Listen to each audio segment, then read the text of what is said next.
Okay, welcome everybody. Thanks for coming along to my second session in the afternoon. It's like a back-to-back afternoon with me today. Okay, I'll start off with this. So who can tell me where this is from? Australia? Yep, cool. So I'm from Australia where this kind of thing goes on. And I eat this for breakfast as growing up as a kid. Has anybody tried Vegemite here at all? One, a couple of people. Keep your hands up if you liked it. It didn't disgust you. Yeah? Awesome. Cool. Okay. A lot of people are absolutely disgusted by it. A friend of mine has made a habit of videotaping North Americans and various people eating Vegemite for the first time and their reaction. It's quite hilarious. So we're known for like these really good beaches and like the great life, and everybody wants to go to Australia and it's fantastic and all this kind of thing. But this is really more the reality. We're a country of extremes. Things that kill you, things that bite you, things that endanger your life. And this is where I'm from. So we've got this box jellyfish that has enough like venom in it to kill 12 people. And if you don't get treated within, I think it's an hour or two, it can literally mean the end of you. So there's so many hazardous things in Australia. Can you imagine waking up and going out to your car and finding this guy on the roof of your four-wheel drive? Bit terrifying. And we've got this spider, the redback spider, which is one of the most venomous house spiders in the world. And it's something that Australians have to deal with day to day. And I want to do this quiz of how many species of spiders there are in Australia to like kick things off a bit. So are there A, 10, B, 500, or C, 2,000? Who thinks A? B? And C? Everybody. Okay, yeah, you're right. It's 2,000 species of spiders there are in Australia. Can you imagine there's 2,000 species of spiders that are out to get you? Like, I think there's one type of spider in the UK where I've lived for the last 4 years, and it's completely harmless, right? But the good thing about this session is I don't need to cover 2,000 things to migrate and coexist with Lync 2013. I've only got 12 things to cover today to ensure that you avoid all the rocky road to your end goal within migration, and you avoid any upload this guy. So don't let this be you when you deploy Lync 2013 and forget to migrate something special, move users across, and then your CIO calls up and says, nobody can make phone calls anymore. Don't be the guy under the car. So the purpose of this session is to guide you down the nice tree-lined road to Lync Server 2013, migrating from R2 or 2010 to 2013 and maintaining a period of coexistence. So with that, welcome to Migration and Coexistence with Lync Server 2013. My name is Justin Morris. I'm a Lync MVP and Senior Consultant for Modality Systems. We're a UC specialist based out of London, UK and Seattle, Washington in the US. So what I'm going to cover as part of this session, the 12 things I mentioned, unfortunately not those 2,000 things like spiders in my country. I'm going to talk about the initial migration considerations initially, so what you need to think about before you hit the button and move users. And then dive straight into migrating from OCS 2007 R2 and Lync Server 2010. So the individual things that you need to know and understand there. I'm going to talk about R2 and 2010 coexistence environments today. And then change tack a bit and talk more about the client side of things with coexistence and interoperability. I'm going to touch on the Auto-Discover service and what you need to know about that within Lync 2013. And then I'm going to just like bang through the list and start talking about edge server migration, external web services migration, group chat, mobility coexistence as well. Good thing to mention about, to know about now with CE1 coming out with Lync 2013. And then how you manage your Lync environment during coexistence. And then I want to talk about bespoke migration scenarios, things that are a little bit off-piste, that are not so like rosy, that you might need to think about a bit more and plan a migration plan for.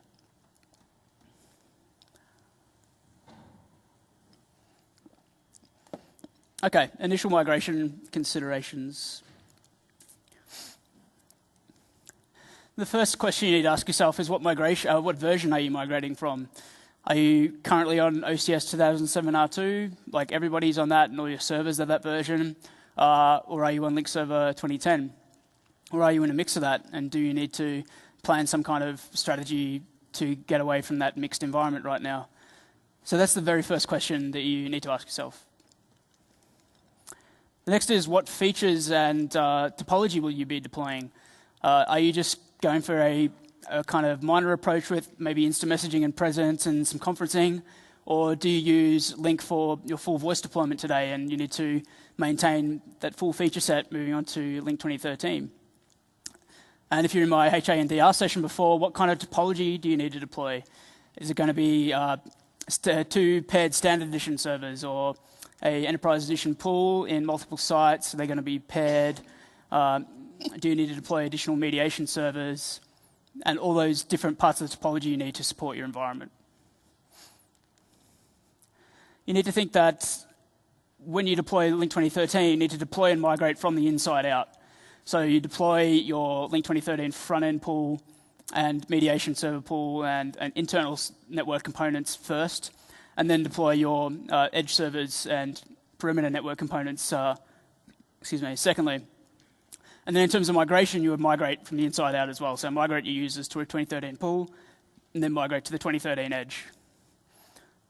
I will cover this in more detail. It's very much a high-level kind of association. I could just say that and just walk out and go to the pub, but we've got more to talk about. It's all right. So as I said, internal servers first, front-end pool, mediation servers, edge servers last. A quick note here on server roles that have been de-emphasized and co-located in Lync Server 2013. The AV conferencing server no longer exists as a dedicated role within the environment anymore. It is going to always be rolled up to and co-located in the front-end server. You can't define an AV conferencing server in 2013 anymore. And the monitoring server is co-located with the front-end server as well. So parts of the environment that have now been taken out from the fold and co-located in the front-end server, which is really great to see. When you're deploying your SQL databases, it's good to understand that you can't deploy these into an existing instance used by a previous version. So if you have R2 deployed today with your RTC database and RTC Dyn and that kind of thing within an instance, you can't reuse that instance to deploy Lync Server 2013 because they have the same database names. So you do need to provision a new instance or new service completely, especially around database mirroring, to support that environment. Thirdly, TechEd is not supported. So you can't maintain OCS 2007 R2, Lync Server 2010, and Lync Server 2013 within one environment, one AD organization, effectively. There's nothing technically within Topology Builder that will stop you from doing this. It's another supportability thing. So Microsoft does not support TechEd of OCS and Lync Server versions. Cool. And I think, just touching on migration for a second, and I think this is quite an important thing to understand because it's all well and good for us to learn more about Lync Server 2013 and the great features and functionality in that.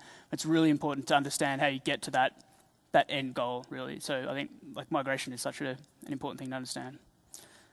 So migrating from OCS 2007 R2. Before I go into this, raise your hand if you're on R2 today? Okay. And 2010? Oh, awesome. That's really good to see. It's always interesting to see how many versions people are back, but that's a good turnout. Cool. The first thing you need to do for your OCS 2007 R2 servers is install the latest cumulative updates onto all those R2 servers.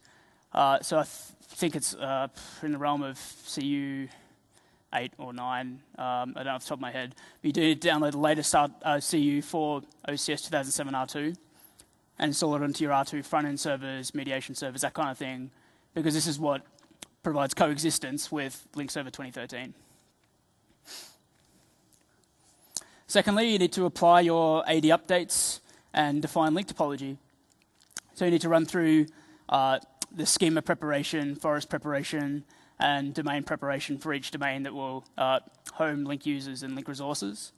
And this raises the version level up to Lync 2013 that will then accept Lync server resources and servers into the AD environment.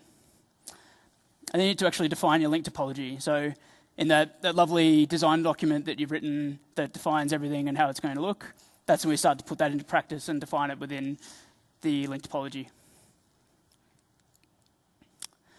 Once the topology is defined, you can go about deploying the Lync 2013 pool. So provisioning the backend databases for 2013, standing up the front-end servers, making sure that's all healthy, and any other servers that you're deploying, mediation servers, things like that. The next thing we need to do is merge the OCS 2007 R2 topology into the Lync topology. And this makes the Lync topology aware of your legacy R2 environment, so it can authorize connections from those servers. Next, we need to import legacy policies and settings. And this ensures that all the things you've done to maintain meeting configurations and remote user access policies within R2 are migrated across into 2013 and can be continued to be assigned to users. Next, you need to actually configure that 2013 pool that you've deployed. So this is about configuring up any voice routes that you need to do, additional policies, configurations that will shape the user experience on this 2013 pool. Seventh, the big thing, the big user impacting thing, migrating the users over to the 2013 pool. And then I'm going to cover completing my post-migration tasks. And then the last thing you do is decommission the OCS 2007 R2 environment. So start to uninstall those servers, removing the legacy environment, and start to move yourself to a clean slate of just Lync Server 2013 in your environment. So that's a decently long list with a lot of things within each task there. And I want to cover on a few of these things because they're worth diving into and explaining in a bit more detail and elaborating on. So I'm going to cover these last 6 items here in the list. First thing is merging your R2 topology into the 2013 topology.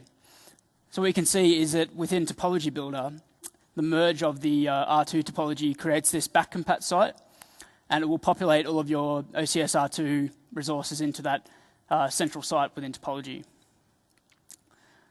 And to do this, you do need to have the WMI backwards compatibility package installed onto the machine you're using to merge the legacy topology on.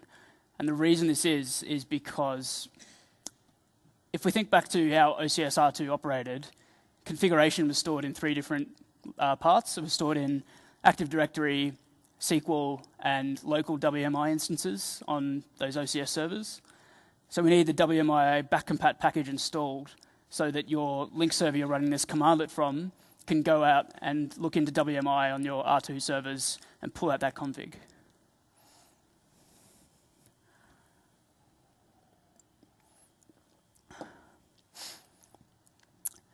Next thing, importing your legacy policies and settings. This imports all your OCS 2007 R2 voice, conferencing, external access, and archiving policies into Lync Server 2013. And what this allows you to do is then assign those migrated legacy policies onto users when they're on 2013, so they don't have a change in the user experience. And the way this is done is by running the commandlet import-cs legacy configuration after the topology has been merged. So we need to know about the servers first, and then we can import legacy config into our 2013 topology. And then once those legacy policies are imported, they can be viewed within the Lync server control panel. So you'll see them all listed under conferencing policies, archiving policies, and be able to modify them. And they'll be listed with a comment called migrated, so you'll be able to know which ones have been migrated from the R2 environment. Okay, configuring your Lync Server 2013 pool. The first thing you need to do is, once the 2013 pool exists, is you need to connect to the legacy edge servers in Topology Builder. So you've got a 2013 front-end pool existing, nice, shiny, and new within your environment. You then need to connect that to the legacy OCS R2 edge servers so they can maintain connectivity to the internet for external user access, federation, and public IM connectivity. So this relates to the inside-out methodology I was talking about earlier. And then inversely, you need to configure those legacy OCS 2007 R2 edge servers to allow connections from Lync Server 2013. Because if you think about how the R2 edge server is set up, it's got a configuration within the properties there to list FQDNs that are authorized to connect to it. So it's within that dialog that you would specify the FQDN of your 2013 pool and its front-end server FQDNs to connect to the R2 legacy edge. And then thirdly, you configure any new policies and configurations within the 2013 environment. So if you're moving from one feature scenario on your previous pool of just maybe IAM and presence, and then you're saying with 2013, we're also going to provide enterprise voice. So it's at this stage you would start defining those new policies and configurations. So do we want to allow anonymous users to bypass the lobby, and do we want to assign presenter rights to everybody in the company or not? And it's here that you would start to lock those features down and really craft the entire environment. Okay, the big one, migrating of users. Use the commandlet move-cs legacy user to achieve this. And you need to give some thought into how you're going to migrate. My recommended approach is to develop a script that does this, so that you could specify a CSV file with all the list of users that you want to migrate, and then call that CSV file using a script to migrate users from the R2 pool to the 2013 pool. But everybody has their own way of doing this. It is open to interpretation. And once the users are migrated across, you would assign any of those new policies that you created, conferencing policies, voice, client policies, things like that, so those users get the user experience that you want. And lastly, a bit more of a business and adoption thing is send communications and provide training, because I think of like countless environments I've been in and client deployments where they've just migrated users and not provided sufficient training and communication, and the adoption hasn't been as good as they wanted. The satisfaction of users has been less than ideal in terms of how successful the project was. So I can't underestimate enough how important sending communication to your users and training is. Okay, completing post-migration tasks. So after all the users are migrated across to your 2013 pool, these are the things that you would also bring across. So you'd migrate your response groups from R2 to ensure that all the hunt group functionality and IVR that users have been using on R2 are maintained onto 2013. You would migrate your dial-in access numbers to ensure that that sort of key dial-in conferencing service that all your executives use remains working once you move over to 2013. Migrate your voice routes as well. So within R2, you've probably got your voice routes pointing to a R2 mediation server. You would need to migrate those across and modify them to point to a 2013 mediation server, or the co-located mediation server on the front-end pool, and to any new gateways, SBCs you'd defined as an IP PSTN gateway within Topology Builder.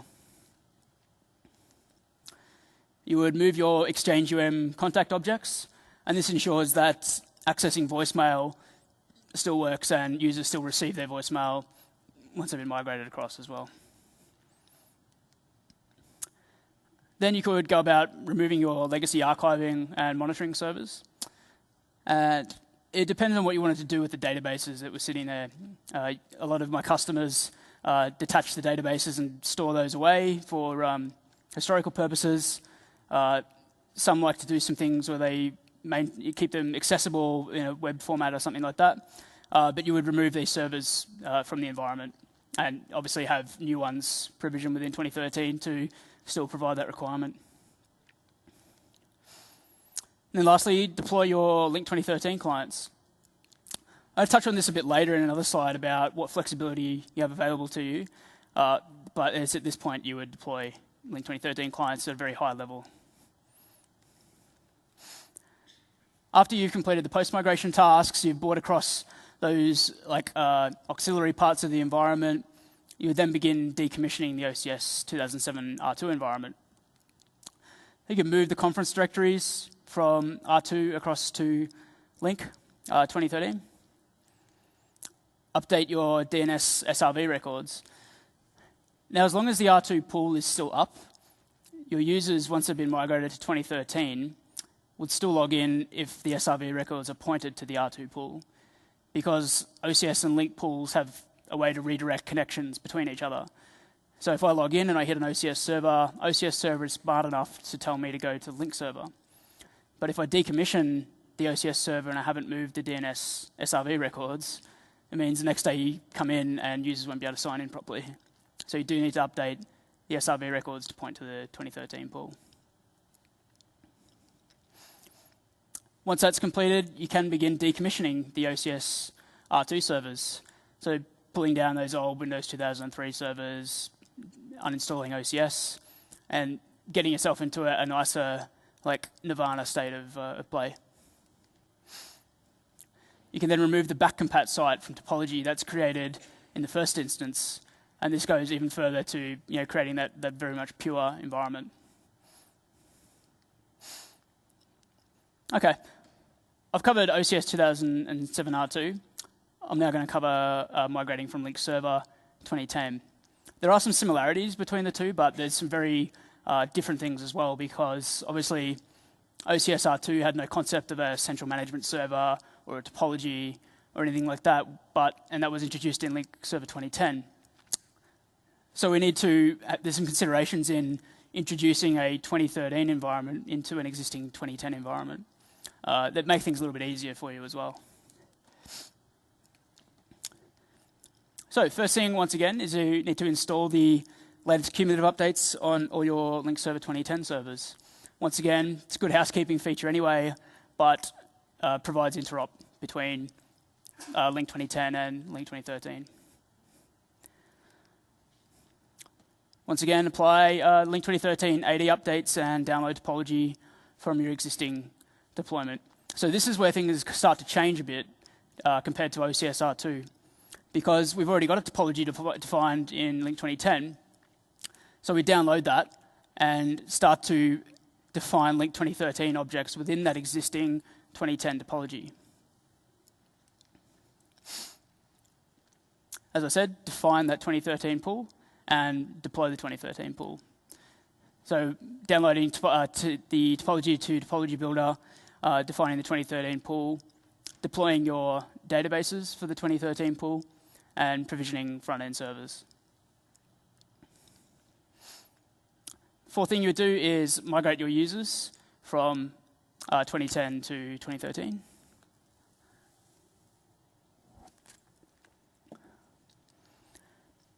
Fifth, you complete your post-migration tasks, and these will look different to what R2 looks like in terms of post-migration tasks. And then decommission Lync Server 2010. So once again, I want to cover the last three here in a bit more detail, because they do have some more things involved in them, especially around the post-migration tasks, like I mentioned, and the decommissioning of Lync Server 2010. Okay, so you've defined your pool for 2013, you've deployed it, it's all sitting there ready to go, services are started, you're ready to start a pilot of migrating your users across.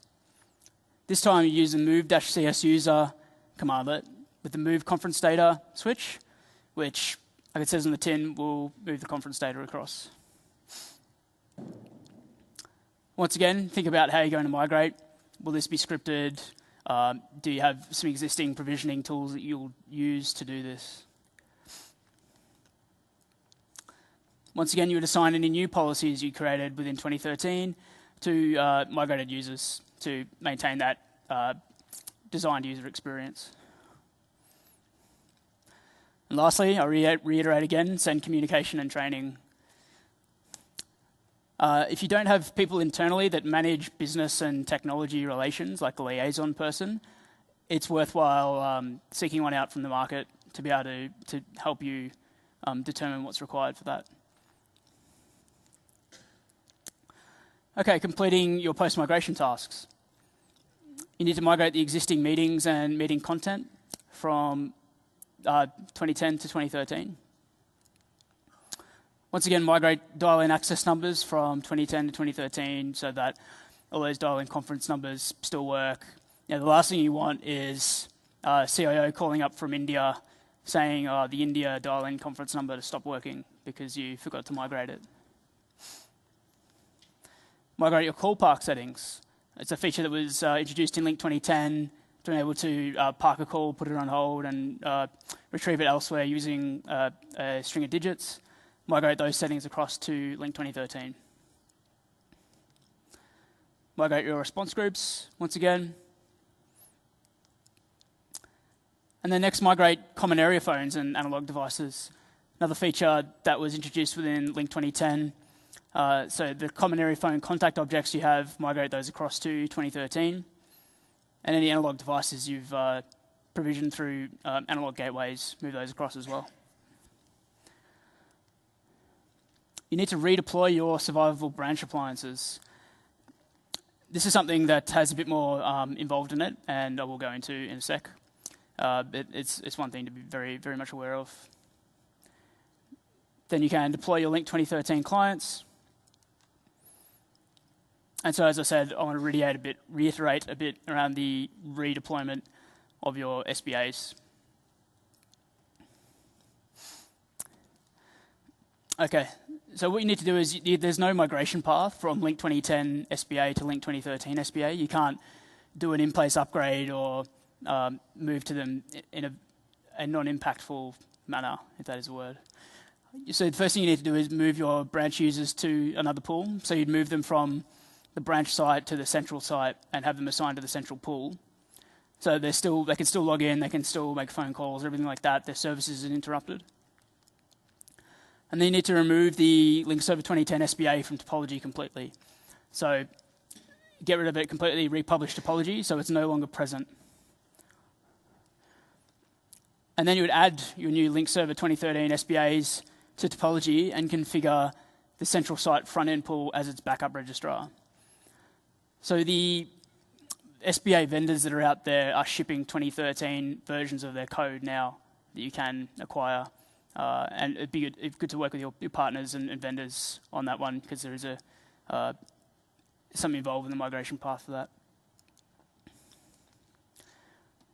Once the 2013 SBA exists in topology and it's been configured to the FE pool as a backup registrar, you can move the users back to that new SBA and they can start to be in the sort of end configuration you're expecting. Okay, once your SBAs are done, if you've got them, you can now begin to decommission Lync Server 2010. So going through the environment, picking off those bits and pieces that exist to get that environment out of the way and moving to a pure Lync Server 2013 environment.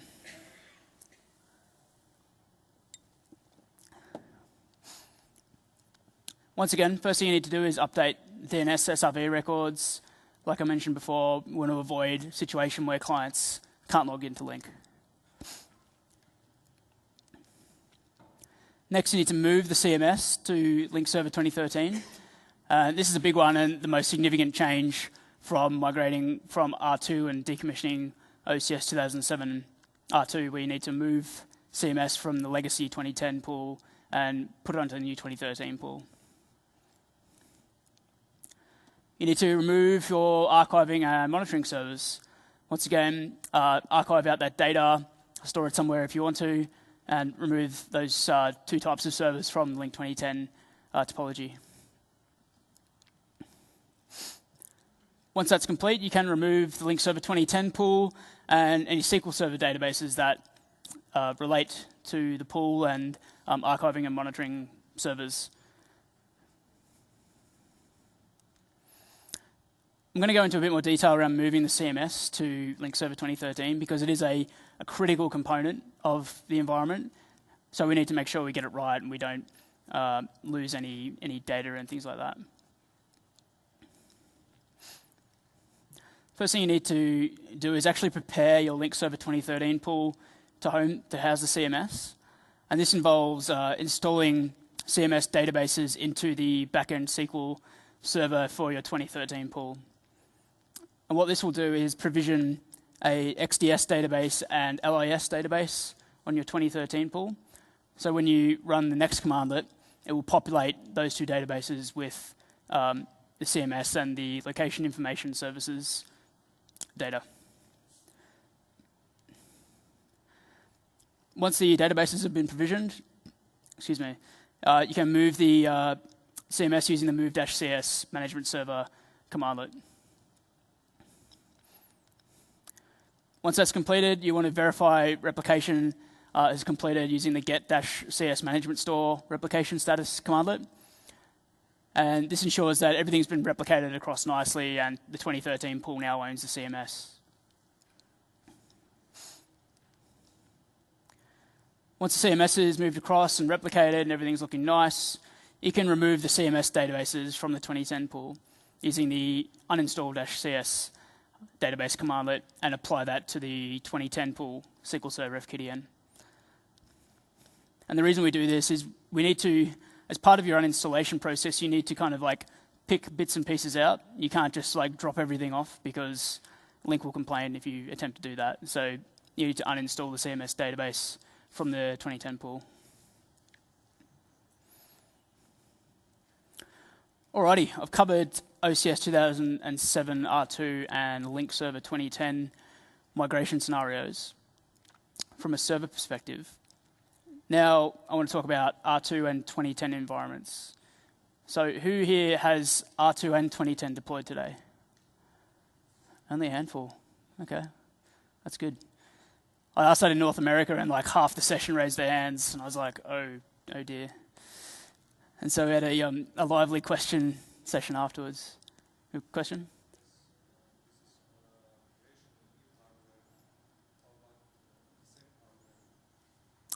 Okay, the question was, can you migrate on the same hardware?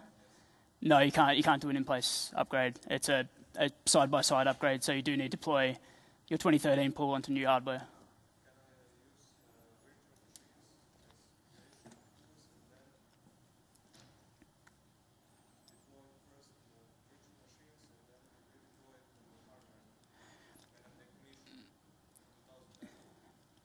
Okay, the question was, could you use virtual machines to, so you want to deploy onto virtual machines first and then move them back to, in a sort of like V2P sort of thing, like virtual to physical, or...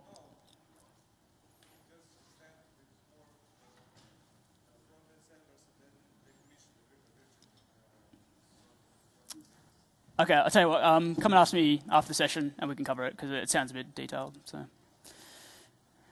Okay, great. So R2 and 2010 environments. Microsoft have put some effort into this to really understand that this is this does exist and that there are some solutions available. So there's two strategies here to consider. You can decommission Lync 2010 and fall back to your R2 environment and move straight to Lync 2013, or move to 2010, drop off your R2 environment, and then move to 2013. And what I'll do, I'll just run down the stack from each of these from top to bottom and go through the client strategy, server strategy, and that kind of thing. So what you need to understand is that R2 clients can't use can use 2013 server for instant messaging and presence, but everything else won't work with your R2 client, including the live meeting console, will not work against the 2013 server. And when you migrate the users across, the Lync client will need to be deployed to them.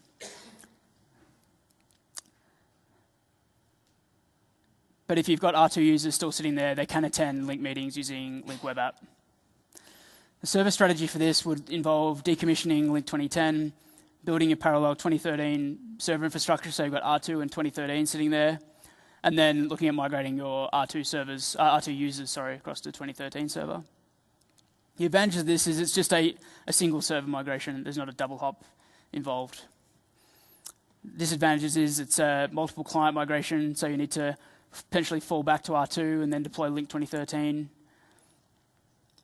But this is really recommended for customers who aren't heavy users of conferencing. So if you've just got OCS 2007 R2 for IM and Presence, this would be a more recommended approach. But if you are a heavy user of conferencing features today, you might be more so inclined to take the right-hand side strategy, which involves migrating your R2 users to 2010, decommissioning the R2 server environment, and then migrating the 2010 users to 2013. So it means that it's less of a client impact, but it's a two-server migration. And these slides will be available on Channel 9 afterwards for you to refer to, because there is a lot going on within this table here. Okay, moving away from the server-side part of things, I want to talk about now about client coexistence and interoperability. So of all the clients that we've got within the mix of R2 and 2010 and 2013, which of those can connect to which server version? And it looks like this. So the good thing here that I'll point out straight away is that Lync 2010 can connect to both Lync 2013 and Lync 2013 can deploy, sorry, let me start again so I get the server and client versions right. Lync 2010 can connect to Lync Server 2013 and Lync 2013 can connect to Lync Server 2010. So you have a lot more interoperability with the client and server versions. Another thing I'll point out here is that Lync 2010 group chat, it is interoperable with Lync Server 2013 persistent chat, but some manual configuration is required to get that group chat client to work.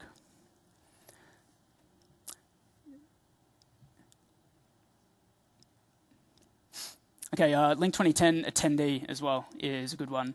So that's essentially deprecated and gone within Lync Server 2013 because we now have Lync Web App 2013. So the attendee client is no longer necessary.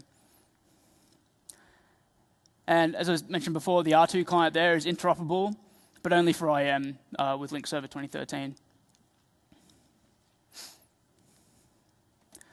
Okay, client considerations for Lync 2013. The big thing to understand is Lync 2013 is not supported on Windows XP or Windows Vista. And this will be a big blocker for a lot of companies. But it does mean that if you've got Lync 2010 deployed today, you can use that on your XP or Vista machines and use Lync 2010 against the Lync Server 2013 backend if you wanted to, until which time you've upgraded to Windows 7 on the desktop. The second thing here that has an impact on the desktop is that Office 2007 is not supported. So 2010 is the minimum supported version for Lync 2013.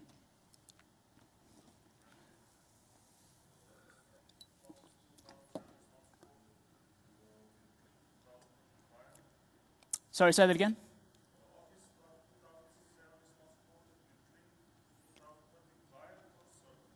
So the question was, Office 2007 is not supported with Lync 2013 client or server, and it's not supported with Lync 2013 client.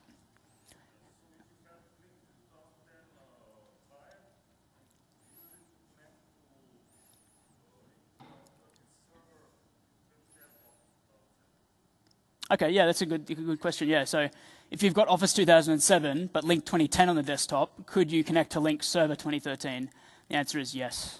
So that will work. It's a client-side interaction thing. And what happens is if you try to use Lync 2013 with Office 2007, you don't see any presence within Outlook. So the presence functionality breaks. Thirdly, live meeting is not supported against Lync Server 2013. So if you've got that today, you do need to move away from it. It's very much a deprecated application now. And the gallery view video experience that you get within Lync 2013 isn't available on Office Communicator 2007 R2 or Lync 2010. So if you're using Lync 2010, but your users are homed on Lync Server 2013, they won't get the gallery view when they're participating in video conferences. They'll still just get the active speaker view.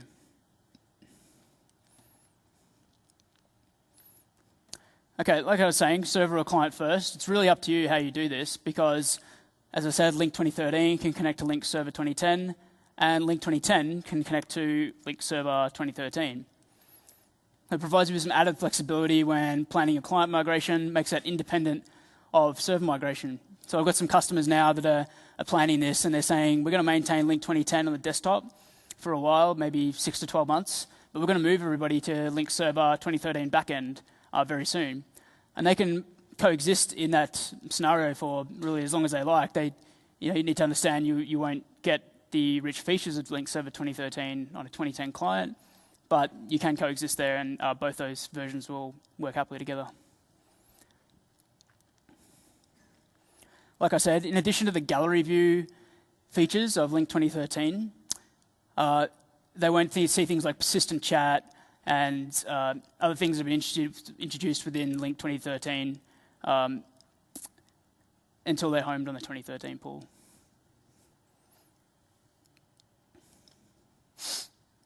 Okay, what happens to attendee? Like I said before, attendee is no longer necessary because we do have Lync Web App 2013 now, which provides that full video experience, audio experience, and there's no need to install a client-side application just so people you invite from outside the organization can join a Lync meeting. Is there any plans to integrate a Skype client to use for colleagues that is attending an external meeting? Because Skype is widely used. Sure. Okay. Skype is Microsoft. Yeah. Okay. The question was, is there any plans to allow users to use Skype to join Lync meetings? That's the question. I honestly don't know. Yeah, I can't share anything on that one. What's about an attendee client for iPad or other tablets? Sure. So just released today was an update to the Windows 8 client to allow you to anonymously join a Lync meeting using that Windows 8 client. So if that's any indication that there's things coming that will allow attendee functionality on other devices. So the question was anonymous join to Lync meetings from iPads and iPhones and things like that. Yeah, it's now in Windows 8. So it sort of half answers your question, I know, but yeah. So as I said, users without Lync 2013 installed will use Lync Web App 2013, which if you haven't seen before, do come down to the Lync booth in the Microsoft Solutions experience, and we're more than happy to show you what Lync Web App and Lync 2013 looks like side by side, and you can barely tell the difference between the full-fat Windows client and Lync Web App running in a browser. You've got full video, full audio, desktop sharing and everything like that you would get in the full-fat client. So it really is a good experience now. Okay, how about changes to Lync Phone Edition? There aren't any new devices expected that run LPE, Lync Phone Edition. Sorry, question over here. Okay, question was, will there be a Lync attendant? Let me move back to here. The answer to that is no. There's no further product development on the Lync attendant client, so that's essentially end of life. Cool, so Lync Phone Edition. Existing Aries devices will continue to work with Lync Server 2013. So when I say Aries, I mean CX500, CX600, the HP phones, I've drawn a blank now. But those phones will continue to work with Lync Server 2013.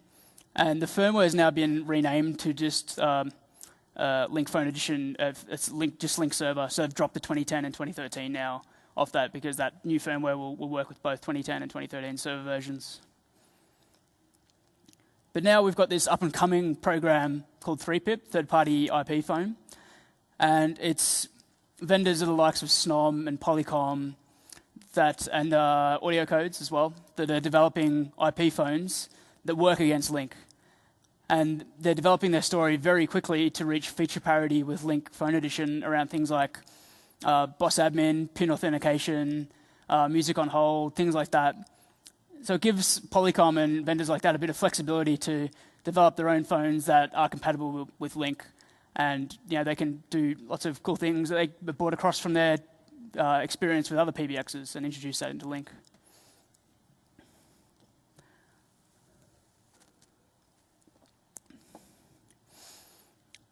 Okay, moving away from the client coexistence thing, but still touching on the client stuff a bit, is understanding the auto-discover service. Now, it was introduced within Lync 2010, but it was only utilized for the Lync 2010 mobile client. Lync 2010 clients didn't use that auto-discover service. It was installed as part of CU4. But now, within 2013, the auto-discover service has is made now more prominent. So Lync 2013 clients will attempt to connect to two FQDNs on sign-in, Lync Discover internal.sip domain and Lync Discover.sip domain. And they use this to locate their registrar and web services URLs. So when a client connects to linkdiscover.contoso.com, it connects to the auto-discover service on your front-end pool, and the auto-discover service gives it back its list of FQDNs and web services URLs to connect to sign in and then access web services, essentially. So if Lync Discover points to front-end pool in Paris, but I'm homed on a front-end pool in Berlin, that Paris pool will tell me to go and connect to the Berlin pool, and I'll cache that information, so next time I go back to the Berlin pool. And this is what provides things like the Lync 2013 mobile client and applications using the UC Web API to connect to the auto-discover service and then get referred to the pool that they run on. And the SRV record, it still works, but it's been de-emphasized. So it gets attempted lower down the list after a client can't resolve the Lync Discover FQDNs. Like I said, Lync Discover internal A record, it must point to your internal pool. So that because we want to avoid, say I've got my Lync 2013 Windows clients sitting on the internal network. If you're using Lync 2010 mobility today, your Lync Discover records probably point to the reverse proxy public IP. Now you want to avoid the Lync 2013 clients doing a hairpin and coming into the reverse proxy and using the edge servers. So Lync Discover internal should point to the internal pool virtual IP.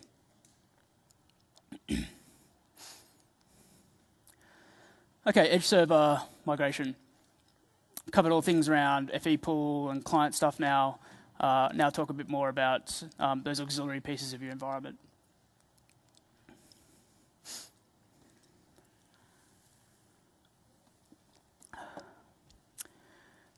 Okay, two options here around how you want to migrate your edge server. You could do a rip and replace if you wanted to. Obviously, this would be service impacting, but you could plan some downtime on a weekend and say, I'm going to uninstall my 2010 servers and then install new 2013 servers with the same fully qualified domain names, same public IPs, that kind of thing. So it means that you don't need to maintain a period of coexistence on your in your DMZ. You could just rip and replace everything if you wanted to, if you can accept that downtime. The second option is the side-by-side transition. So you'd have your Lync 2010 edge pool deployed in the DMZ. You'd then deploy a Lync 2013 edge pool in the DMZ as well, side by side, and that would have new IP addresses assigned to it, new FQDNs assigned to it as well, and they would both be running at the same point in time. And then at some point you would migrate over services to the 2013 edge, so redirecting DNS and things like that and notifying federation partners. So if you are using closed federation, you do need to update those partner organizations and say, hey, I've changed the FQDN that I use for my edge now. Please update your list of allowed partners within your Lync environment. When it comes to public IM connectivity, you need to notify Microsoft if you've changed your access edge FQDN. And this is especially important now with Skype federation provided via public IM connectivity off the back of Windows Live, is that if you do migrate across and your access edge FQDN changes, you need to notify Microsoft of that change. And there may be some lag time as that change filters through their system for that change to take effect. So plan for that one carefully. Okay, external web services migration. Still sitting in the DMZ here, what kind of things do you need to do to ensure that users still have the exact same experience when they're logged in from home? You need to create 2 new web publishing rules on your TMG, if you're lucky to still have TMG, or your F5s or Kemp or something like that that's in the DMZ that's providing reverse proxying. You need to create one that publishes the external web services URL of the Lync 2013 pool, and another that publishes the external web farm URL of your new Office Web Apps pool. Because once your 2013 pool is stood up and users are migrated across to that, they have an external web services URL assigned to them, and that needs to be available externally so they can still download the address book, expand distribution lists, things like that. Now, your simple URLs, they need to be pointed to the 2013 director or front-end pool virtual IP. And this is things like meet.contoso.com, dialin.contoso.com, things like that. Just touching on that, actually, if your simple URLs are still pointed to a 2010 pool, users on 2013 will still work, because the way it happens is, if I'm at home and I click on the meeting URL within the Outlook meeting invite, and then that web request resolves through to a 2010 pool, what happens is it hits the 2010 pool, but then the 2010 pool says, oh, here's your external web services URL for the 2013 pool, and still accesses the meeting that way. So there is a period of coexistence where you can have your simple URLs pointed to your 2010 pool, but ultimately you should be looking to move those to point to the 2013 pool. Okay, group chat migration. I talked about group chat in my HA, sorry, question?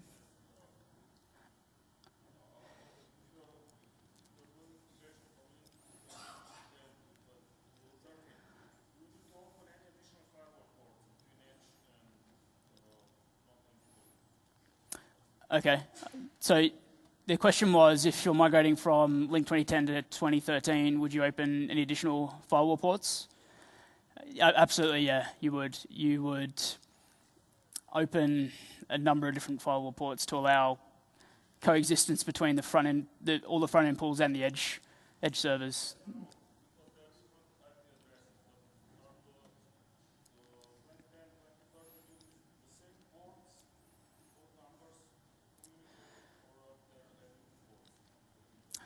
Right, okay, I understand now. Question was, are there new ports for firewalls for Edge?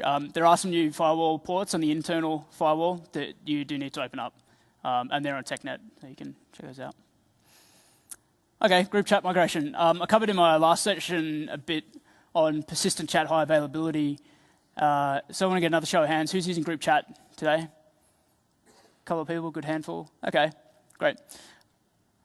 This has a bit more involved in it. There's a bit of manual migration of data, so I'll go into a bit of detail here.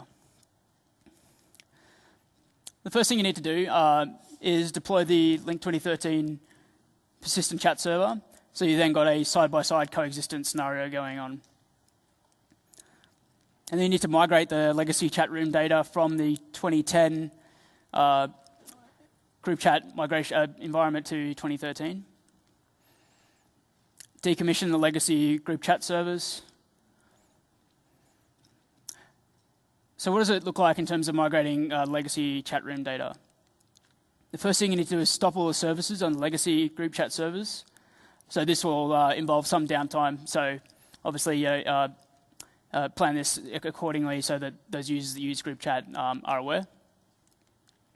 And then you export all your legacy chat room data using the export-cs persistent chat data commandlet, specifying the DB instance with the FQDN of the SQL server, and then a file name to dump that data out to. And then you stop all the services on your new Lync Server 2013 persistent chat servers. So you've got 2 servers, 2010, 2013, group chat and persistent chat. All the services are all stopped because we're doing some manual data migration. And then we import the legacy chat room data into the 2013 server using the import-cs persistent chat data commandlet with our new SQL Server FQDN specified under DB instance and the file name that we'd exported the persistent chat data to in the first place. You need to port the lookup server URI to Lync Server 2013. Now, from the old R2 and 2010 days, you know, the OCS chat user object that existed on the pool, you need to delete that because that's gone, thankfully. I've come out of the legacy way of doing things now. And you need to create a new CS persistent chat endpoint using PowerShell with that same URI. So this kind of like modernizes it all into a more sort of a 2013 way of doing things for persistent chat. Once the chat data and the lookup server URI have all been moved into 2013, you can start services on the Lync Server 2013 persistent chat servers and cross your fingers and hope that everything works first go.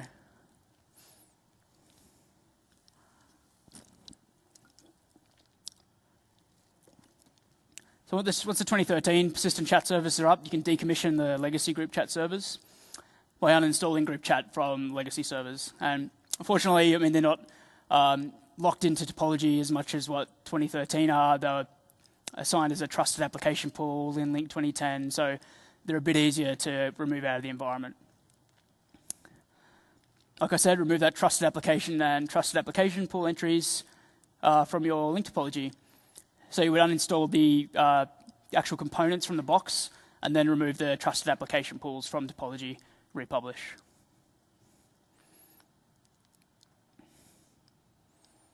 Okay, moving on to mobility. This becomes a bit more prevalent now because we have mobility in Lync 2010. We've now got mobility in Lync 2013, two vastly different user experiences. How do we manage that from a expectation point of view for the users? And what are the server and client implications of that? So it looks like this. If you've got Lync Server 2010 with mobility service deployed, your Lync 2010 mobile clients will connect to that successfully. But Lync 2013 mobile clients will not, and they'll get an error that says they can't sign in with this version of Lync. If you've got Greenfield Lync Server 2013 without CU1 deployed, the Lync 2010 mobile clients will continue to work, but then you'll get that other error again if you try to sign in to the 2013 server with Lync 2013 mobile client. But once you apply CU1 to Lync Server 2013, if your users attempt to sign in with Lync 2010, they will get a notification to upgrade to the latest version. They continue to use that. They just get notified on sign in to say, hey, go to the App Store. You can download a new version if you like. And obviously, Lync 2013 mobile client will work natively with CU1 applied Lync Server 2013. And if you've got mobility disabled, then you're completely out of luck. You know, users won't be able to sign in. This is something that requires a bit of communication to user base because I saw when the 2013 client came out, there were loads of bad reviews in the app stores because people were just downloading it and trying to sign in and then saying, oh, it doesn't work, and they gave like a 1-star review to the application in the app store. And it wasn't like Microsoft or Lync's fault. It was just that their IT admins hadn't applied the CU1 update or anything yet. You know, so around mobility, it does require some planning and communicating to users and setting the expectation that you know, we haven't deployed CU1 yet, so the new Lync 2013 mobile client won't work for you, or we're still on Lync Server 2010, something like that. Okay, now you're in a period of coexistence. You've got 2010 and 2013 deployed. You're moving through your migration. You're taking it easy, just a very controlled way of doing things. How do you continue to manage that environment during your coexistence period? There's a couple of things to be aware of. Any new changes to your OCS R2 topology do require a remerge of the topology. So if you make any changes OCS-wise, you do need to do another merge legacy topology to make sure that the Lync environment is aware of those changes that have been made to the legacy environment. Once Lync Server 2013 has been deployed, your Lync 2010 tools can no longer be used. So Lync 2010 management shell, Lync 2010 control panel, you need to stop using those and start using the 2013 versions of those two tools.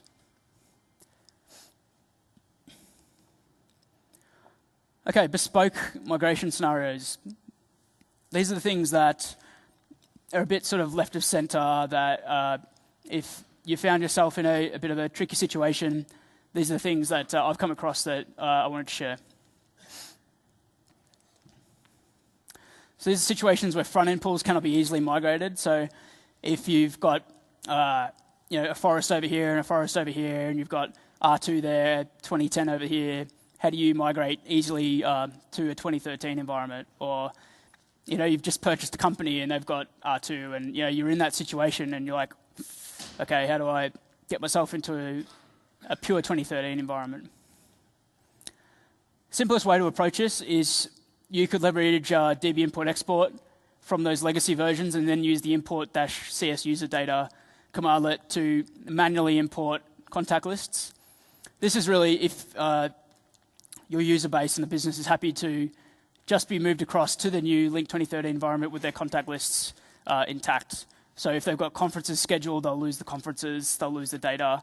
It's just the contact lists that you'll be able to maintain using this particular approach. There are some other things you could do with cross-forest coexistence and forefront identity manager. It does start to get a bit messy, but it is possible. And those are things you would actually use if you were doing a resource forest configuration. So if you've got Lync and Exchange configured in one forest and then the users configured in another forest, you could use that approach as well. So it's completely valid and supported, that approach. If you need to migrate group chat, you could do a lift and shift.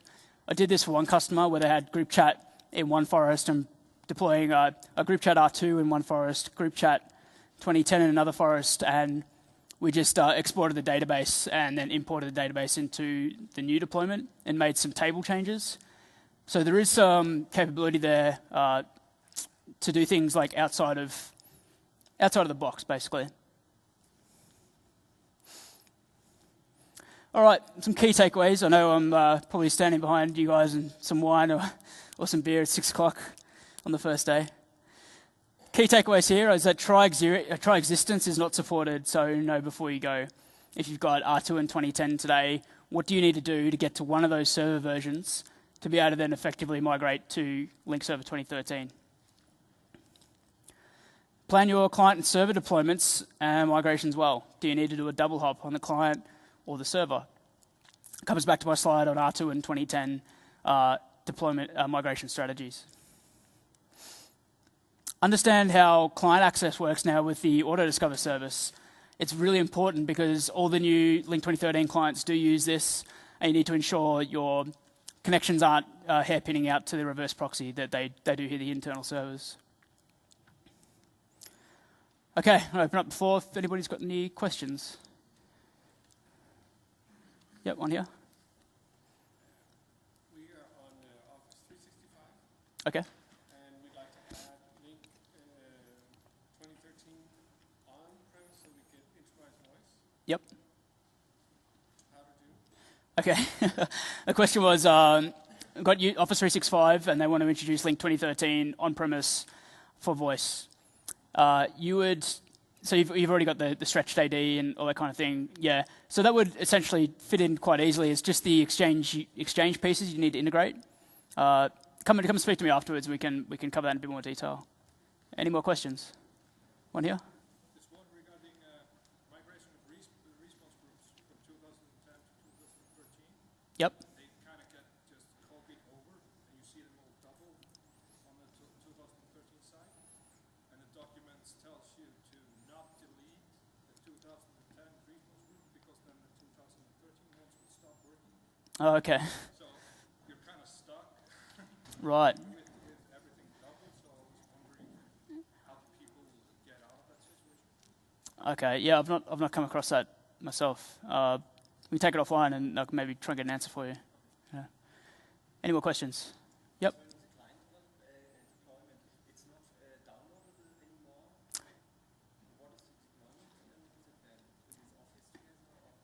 Sure, yeah. So the question was, how do you approach deployment of the Lync 2013 client? There is a Lync Basic 2013 client available for download, which is for Office 365 customers. But the typical approach you'll find is someone use a System Center Configuration Manager for deployment of Lync 2013. But there is a standalone Lync 2013, and then there's Lync 2013 integrated with Office 2013 as well. So it depends on the approach that you want to take, whether you want to do standalone or integrated with Office 2013. Yeah, there's some options. Any more questions? Nope. Okay, once again, we do have a book available in the store, and I've got 2 copies to give away at the Lync booth, Lync Server 2013 Unleashed. And you can find me later at the Lync booth in the MSE. And on Twitter as well, I'm Justin Morris without the N in the middle, so feel free to tweet me any questions. I'll be happy to answer. And do please evaluate this session, because it's great to get your feedback and understand what we did well and how we can improve. And with that, thank you very much for coming to our session. Have a great evening.